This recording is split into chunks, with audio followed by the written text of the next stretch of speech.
নমস্কার, সুচিত্রাস কিচেনে আপনাদের সবাইকে স্বাগত। আমার আজকের রেসিপি সুজি আমের কেক, যেটা ঘরে থাকা জিনিস দিয়ে কিন্তু তৈরি হয়ে যায়। বাচ্চা থেকে বড় সকলে কিন্তু এই কেক খেতে পছন্দ করে। চায়ের সাথে হোক কিংবা শুধু শুধুই খেতে ভীষণ ভালো লাগে, আর বানানো ভীষণ সহজ।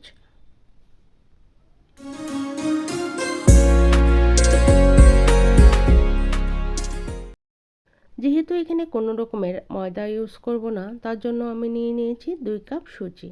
সুজিটা এমনিতেই মিহি, তবুও আমি মিক্সিতে একটু গ্রাইন্ড করে নিয়েছি।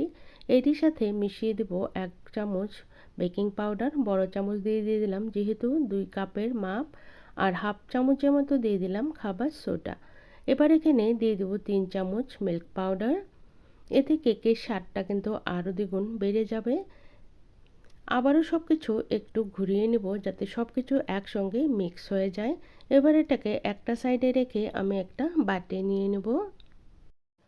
এবার এখানে 1 কাপ চিনি আমি আগে মিক্সিতে গুঁড়ো করে রেখেছিলাম। চিনিটা কিন্তু সুজির বরাবরই দিতে হয়, সুজিতে মিষ্টি বেশি টানে।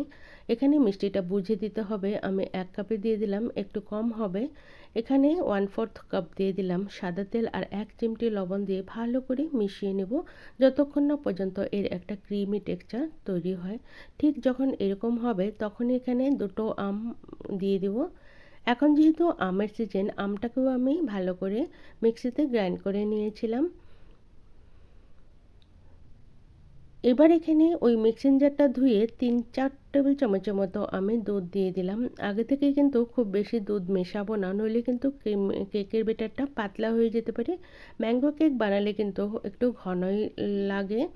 এবার এখানে ম্যাঙ্গো এসেন্স দিয়ে দিলাম 2-3 ফোঁটা। এটা অপশনাল, থাকলে দেবেন, না থাকলে না দিলেও হবে। এবার যে আগে থেকে সুজির গুঁড়োটা রেখেছিলাম সেটাকে অল্প অল্প করে দিয়ে দিব। একবারে কিন্তু দেব না, একবারে দিলে কিন্তু দলা পেকে যেতে পারে। অল্প অল্প করে আমি 3 বারে ভালো করে কেকের ব্যাটারটা মিশিয়ে নেব। অল্প অল্প দেব আর চামচ দিয়ে ভালো করে মিশিয়ে নেব, এতে করে খুব সুন্দর একটা স্মুথ ব্যাটার তৈরি হয়ে যাবে।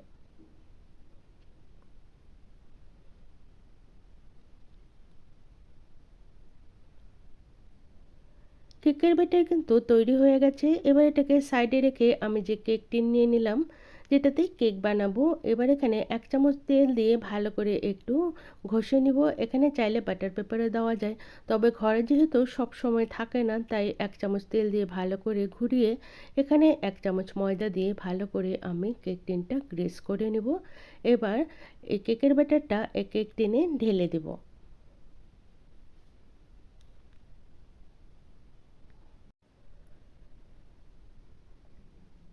সম্পূর্ণ ব্যাটারটা ভালো করে ঢেলে দেওয়া হয়ে গেলে আমি একটু ট্যাপ করে নেব যাতে ভিতরে কোনো ফুটো জমা হয়ে না থাকে।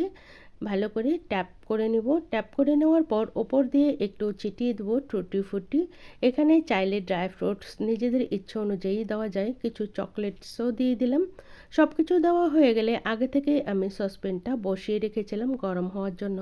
10 মিনিট সময় গরম করে আমি কেকেরটা বাটিটা দিয়ে আবারও 30 থেকে 35 মিনিট রেখে দেব।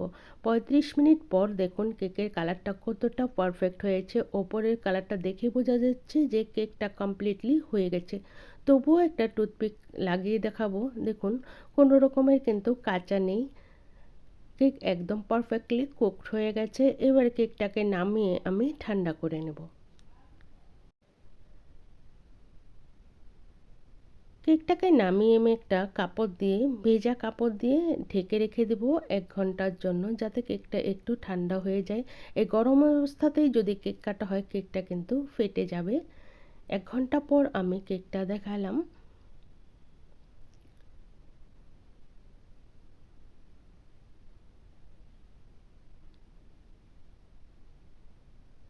এবার একটা ছুরি দিয়ে সাইডগুলো একটু ছাড়িয়ে নেব। সাইডগুলো ছাড়ানো হয়ে গেলে আমি কেকটা ঢেলে দেবো একটা থালার উপরে।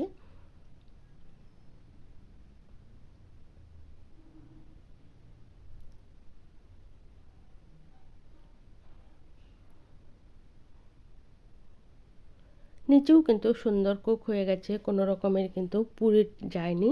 এবার কেকটাকে আমি কেটে নিব।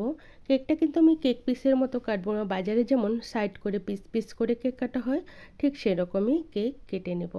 একটা সাইড থেকে ভালো করে কেটে নেব। দেখুন কেকের ভেতরটাও কিন্তু সম্পূর্ণ ভালো করে কুক হয়ে গেছে, কোনো রকমের কাঁচা নেই আর কালারটাও খুব সুন্দর আসছে, এক্সট্রা করে কোনো কালার দেওয়ার দরকার নেই।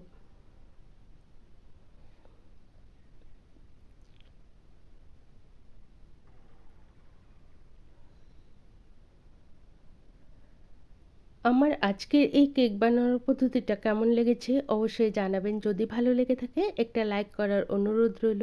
আর আপনারাও কিন্তু এভাবে কেকটা বানিয়ে খেতে পারেন। চায়ের সাথে খেতে ভীষণ ভালো লাগে আর বাচ্চারাও কিন্তু ভীষণই পছন্দ করে। যেহেতু এখানে কোনো রকমের ডিম বা কোনো ময়দা ব্যবহার করা হয়নি। আমার চ্যানেলে নতুন বন্ধু হয়ে থাকলে চ্যানেলটাকে সাবস্ক্রাইব করার অনুরোধ রইল। পাশে থাকা বেল আইকন অবশ্যই প্রেস করে দিবেন, কারণ আমি চ্যানেলে যখনই কোনো নতুন রেসিপি দেবো এর নোটিফিকেশন আপনারা পেয়ে যাবেন। আবারও হাজির হয়ে যাব অন্য কোনো রেসিপি নিয়ে। সবাই ভালো থাকবেন, সুস্থ থাকবেন। ধন্যবাদ।